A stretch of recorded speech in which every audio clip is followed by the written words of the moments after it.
یہ سفیر ہے، یہ بدر منیر ہے، یہ روشن دماغ ہے، یہ روشن ضمیر ہے، یہ ان کی وفائیں پیاری، ان کی ادائیں پیاری، ان کی صدائیں پیاری، ان کی دعائیں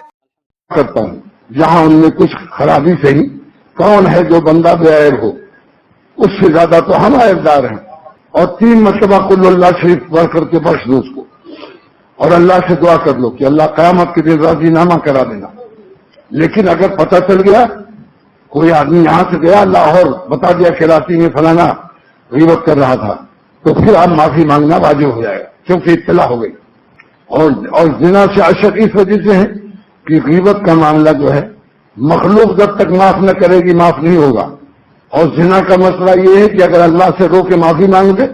اور اپنی اصلاح اور مزنی اور جس کے ساتھ غلطی ہوئی اس کی بھی اصلاح کی دعا کر لے کہ اللہ آئندہ اس کی حیا جو ختم ہوئی میری بے حیائی سے، ہماری بے حیائی سے آپ کی جس مخلوق کی حیا ختم ہوئی تو ہمیں بھی معاف کر دیجیے، ان کو بھی معاف کر دیجیے، اور ہمیں بھی ولی اللہ بنا دیجیے، اور اس کو بھی ولی اللہ بنا دیجیے،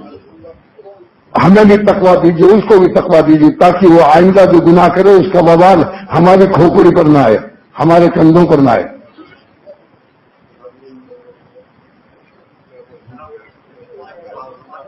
بتاؤ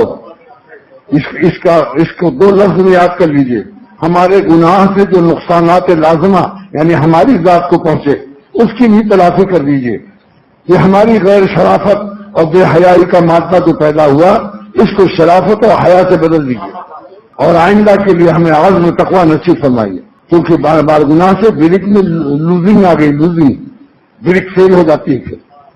لہذا پھر ہماری بریک کو اور تقویٰ کی بریک کو ٹائٹ کر دیجیے اور رائٹ کر دیجیے کہ دوبارہ ہماری موٹر سائٹ نہ کرے کسی پر۔ آج کیسی سائٹ بزنس بتا رہا ہوں آپ کو، بتاؤ مضمون آج، اور وہاں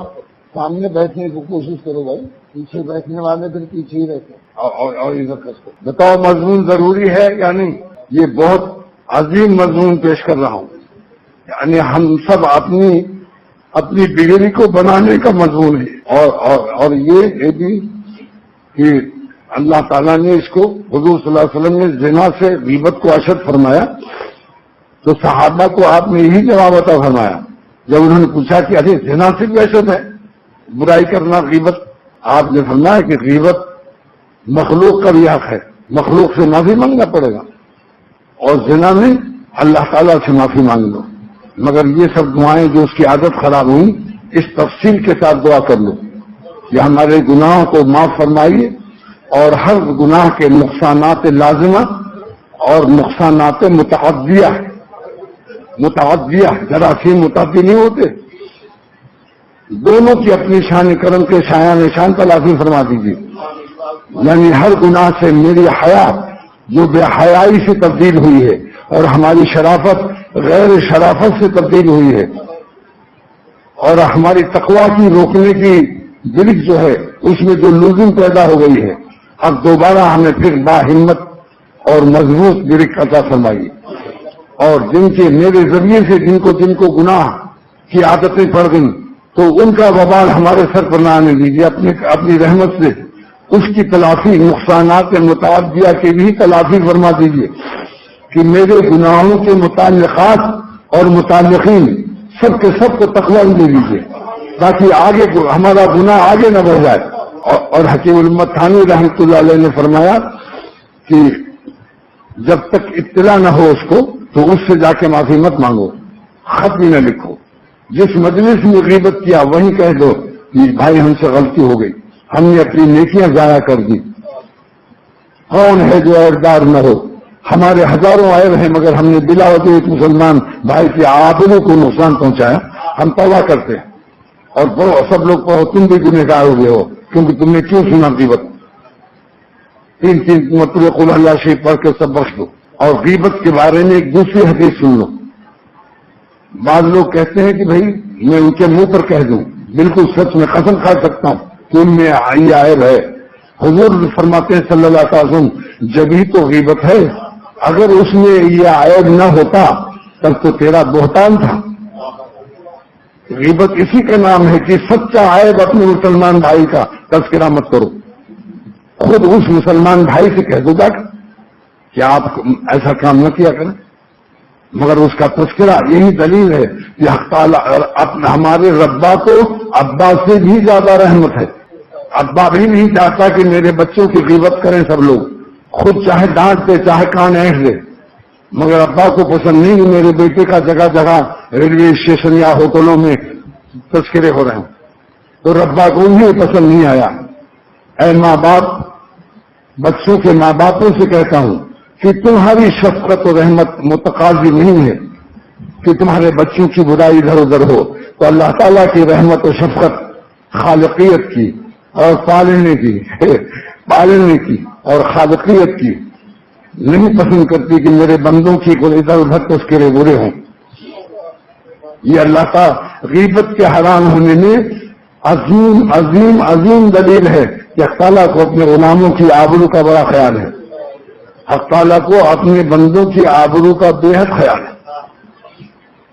کہ ہمارے بندوں کو کوئی بے عزتی نہ کرے. اب دیکھو جتنے جانور ہیں، کسی انسان کے کمر کے نیچے دم دکھا ہے، دم، لیکن ہر جانور کے پیچھے دم ہے، کیونکہ وہ پیجامہ نہیں پہن سکتے، لنگی نہیں باندھ سکتے، ان میں عقل نہیں ہے. تو اللہ تعالیٰ نے اپنے جانوروں کی شرمگاہوں پر دم لٹکا دیا کہ میرے جانور کی ذلت و خواری نہ ہو اور ان کا سوراخ و شرمگاہ کوئی نہ دیکھے. تو جس اللہ کو اپنے جانوروں کی پردہ پوشی کا خیال ہے تو انسانوں پر کتنی رحمت ہوگی اس کی. ایسے مالک پر اگر کروڑوں جان فدا کر دو تو اللہ تعالیٰ کا حق ادا نہیں ہو سکتا. اب دوسری حدیث ایک سن لو بس، اس کے بعد پھر من اغتیب اخوہ المسلم من اغتیب عنہ، مشکوٰۃ شریف کی روایت ہے، من اغتیب عنہ اخوہ المسلم، کسی مسلمان بھائی کی کسی کے سامنے غیبت ہو رہی ہے اور اس کو طاقت ہے کہ اس کو روک دے، طاقت ہے کہ بھائی خاموش، میں مسلمانوں کی برائی سننا نہیں چاہتا. بعض بزرگوں نے شرط لگائی کہ مجھ سے دوستی کی بنیاد پر پہلی شرط یہ ہے کہ جب آؤ میری مجلس میں کسی کی برائی نہ کرنا. اور اس نے اپنی طاقت کو استعمال نہیں کیا، روکا نہیں، سنتا رہا غیبت. تو ادرکہ اللہ فی الدنیا والآخرہ، اللہ دنیا میں آخرت میں دونوں جہان میں اس کو پکڑ لے گا. اس کی شرح کی محدثین نے ادرکہ کی، اے خذلہ اللہ فی الدنیا والآخرہ، اللہ دونوں جہان میں رسوا کرے گا اس کو. پھر سے اس حدیث کو سن لو، جس کے سامنے کوئی مسلمان کی غیبت کی جائے اور وہ طاقت رکھتا ہے کہ اس کو رد کر دے، کہہ کہ بھائی آپ ہمارے سامنے غیبت نہ کیجیے، کیونکہ غیبت کرنا بھی حرام اور سننا بھی حرام. آپ مجھے کیوں حرام کام میں مبتلا کر رہے ہیں؟ کوئی اچھی بات نہیں ہے آپ کے پیٹ میں کہ آپ کے لوٹے میں پیشابی بھرا ہوا ہے. آپ کسی ولی اللہ کا تذکرہ کرو، کسی بزرگ کی بات سناؤ، اللہ میاں کی کوئی محبت کی بات سناؤ. تو اگر یہ اس کو روک لیتا ہے تو اللہ تعالیٰ دونوں جہان میں اس کو جزا دے گا. اگر اپنی مداحنت اور حماقت اور گناہوں کی عادت بولتا نہیں سنتا ہے تو کان اس کا مجرم ہو گیا. اور اللہ تعالیٰ کی یہ وعید دیکھو، ادرکہ اللہ فی الدنیا والآخرہ، دونوں جہان میں اللہ اس کو پکڑے گا. جس کی تفسیر شرح محدثین نے کی، اے خذلہ اللہ فی الدنیا والآخرہ، دونوں جہان میں رسوائی ہوگی. اور میرے مرشد صاحب راوح صاحب دعوت برکاتہم فرماتے ہیں کہ ایک آدمی نے کراچی میں کلکتہ یا بہار کے کسی آدمی کی غیبت کی جو کلکتے میں رہتا ہے، تو اپنی نیکیاں اس نے ساری کراچی سے پٹنہ یا کلکتہ بھیج دیا. حضور صلی اللہ تعالی وسلم نے فرمایا، ارشاد فرمایا کہ جانتے ہو مفلس کون ہے؟ مفلس مسکین کہ جو خود دنیا میں عبادت کرتا ہے مگر غیبت کر کے اپنی نیکیاں دوسروں کو دے کر اور قیامت کے لیے ننگا کھڑا ہوتا ہے. محنت کی کمائی اور مفت میں گوائی. اگر بہت شوق ہے تو چلے جاؤ کلکتہ، وہیں جا کے اس کو سمجھا دو یا خط لکھ دو، جس میں عیب سمجھتے ہو اسی کو خط لکھ دو کہ مخلصہ. اگر قبول کی امید ہے، اگر قبولیت کی امید نہیں ہے تو خط لکھنا بھی واجب نہیں. بس میرا مضمون ختم. یہ اس شخص کی تقریر ہے اس وقت جس کی طبیعت کی ناسازی کا اعلان کیا گیا تھا، مگر میرا اپنے دوستوں کے ساتھ اس ناساز کا اپنے دوستوں کے ساتھ ساز باز کیسا رہا۔ اگر کسی کو روکنے کی طاقت نہ ہو غیبت کرنے والے کو تو وہاں سے اٹھ جاؤ، اس مجلس سے اٹھ جاؤ، اور اگر اتنا تلوار اور خنجر لی ہے کہ اگر نہیں سنو گے تو مار دوں گا تب بیٹھ جاؤ، میں دل سے برا سمجھو۔ مگر ایسے حالات بہت شاذ و نادر ہیں کہ جو غیبت سنانے میں تلوار بھی استعمال کرتا ہو، وہ اٹھ کے چلے جاؤ۔ اتنی کہہ دو کہ ان میں بہت سی خوبیاں بھی ہیں، نرمی سے کہہ دو سمجھا کر کہ بھائی مسلمان ہے، کچھ خوبیاں بھی ہیں، قیامت کے دن معلوم ہو سکتا ہے کوئی خوبی ان کی قبول ہو گئی ہو، کوئی عمل، اور وہ بخش دیا جائے، اور ہمارا آپ کا کوئی عمل گرفت میں ہو، اللہ کے نظر میں وہ قابل عذاب ہو، تب کیا ہوا؟ حاجی امداد اللہ صاحب رحمۃ اللہ علیہ کے حالات میں لکھا ہے کہ جب کوئی ان سے غیبت کرتا تھا تو سر جھکائے تھوڑی دیر بیٹھے رہتے تھے، اور جب وہ ختم کر لیتا تھا تو فرماتے تھے تم سب غلط کہتے ہو تمہاری سب باتیں غلط ہیں۔ یہ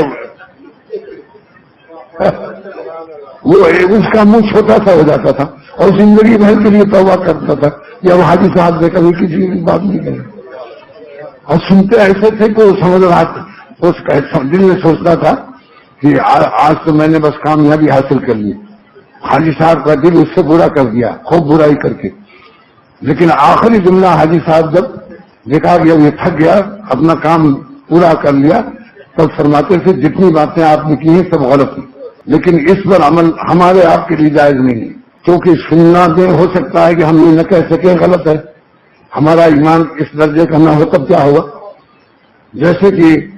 ارادہ ہے کہ ابھی کہوں گا پھر ہمارے ڈر کے نہ کہا تب کیا ہوگا؟ اسی لیے حکیم امت فرماتے ہیں احتمال معصیت پر بھی نہ رہو، جیسے کوئی حسین آ رہا ہے یا آ رہی ہے، احتیاطاً اپنا روٹ بدل لو، روٹ، ورنہ اس کا اخروٹ تمہارے منہ میں شیطان ڈال دے گا۔ اخروٹ میں روٹ ہے یا نہیں بتاؤ؟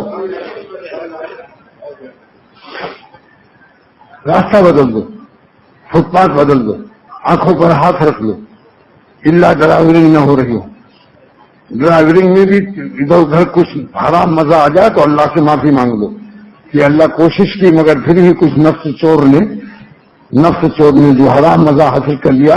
ہم اس سے نادم و شرمسار ہیں، ہم اس سے نادم ہیں، شرمسار ہیں، اور ہم استغفار کرتے ہیں۔ ہمارا استغفار کو آپ قبول فرمائیے، کیونکہ آپ میرے پروردگار بھی ہیں، تاجنے والا۔ جب ڈرائیورنگ میں بھی ادھر ادھر کچھ حرام مزہ آ جائے تو اللہ سے معافی مانگ لو کہ اللہ کوشش کی مگر پھر بھی کچھ نفس چور نے جو حرام مزہ حاصل کر لیا، ہم اس سے نادم و شرمسار ہیں، ہم اس سے نادم ہیں، شرمسار ہیں، اور ہم استغفار کرتے ہیں۔ ہمارا استغفار کو آپ قبول فرمائیے، کیونکہ آپ میرے پروردگار بھی ہیں، تاجنے والا جلد معاف کر دیتا ہے۔